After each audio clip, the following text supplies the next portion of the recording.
Hello everyone, তো আজকের আমাদের ইফতারটা তোমাদের সাথে শেয়ার করছি। দেখো, তো এখানে আলু সিদ্ধ করতে দিয়েছি, আলুর বড়া বানাবো তাই বেসন দিয়ে, আর ওখানে বেগুন কেটে রেখেছি। এই হলো ব্যাটারটা বেসনের। আর এখানে আমি আর ভাই বসে বসে একটু বদমাইশি করছিলাম। তো তারপর এখানে ঘুগনি করার জন্য মটর আর আলুটা প্রেশার কুকারে দিয়ে সেদ্ধ করে নিয়েছি। একটু সিদ্ধ সিদ্ধই গলা গলা খেতে ভালো লাগে আমাদের। তো এখানে টমেটো দিয়ে মশলা দিয়ে ভালো করে কষে নিতে হবে। এটা ঘুগনির মশলা করা হচ্ছে। এখানে টমেটো, ধনেপাতা, পেঁয়াজ, আদা রসুন দেওয়া আছে। আর এখানে হলুদ, মরিচ গুঁড়ো, মিট মশলা, লাল লঙ্কার গুঁড়ো দেওয়া হয়ে নাড়াচাড়া করা হলো। তো দেখো রঙটা কত সুন্দর এসেছে। তো মশলাটাকে ভালো করে জল দিয়ে কষতে হবে। তো তারপর এখানে যে সিদ্ধ করা মটর আলুটা আছে সেটা ঢেলে দিতে হবে। তারপরে ভালো করে নাড়াচাড়া করে এটাকেও কষে নিতে হবে। যেহেতু এটা গলানো তাই বেশি জল দেওয়ার দরকার পড়েনি।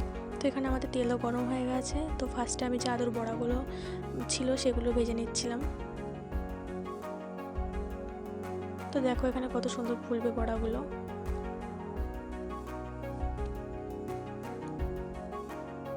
তো তারপর এখানে বাবা কিছু ফল নিয়ে চলে এসেছিলো।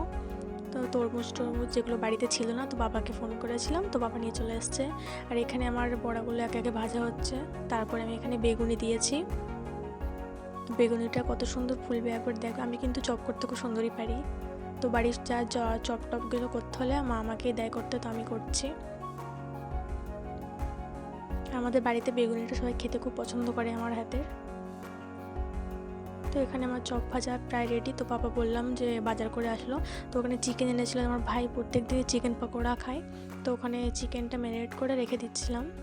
আর এখানে এটা আমার মায়ের ফেভারিট লঙ্কার পকোড়া, তো সেটাও ভেজে নিচ্ছি।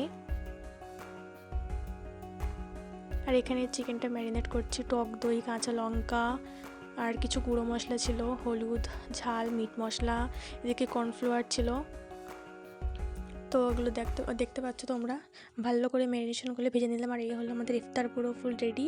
তো এখানে ঘুগনি, পকোড়া, কিছু শসা, লেবু, তরমুজ, খেজুর, তো সব কিছু আমাদের রেডি ছিল ইফতারের। আমরা বসে পড়েছিলাম দোয়া করতে। তো দেখো মা এখানে ডিম কেটে নিচ্ছিল, কারণ ঘুগনির উপরে ডিম দিয়ে খেতে আমার বাবা খুব পছন্দ করে তাই। এখানে চানাও করেছিল, কাঁচা ছোলার আর পেঁয়াজ, শসা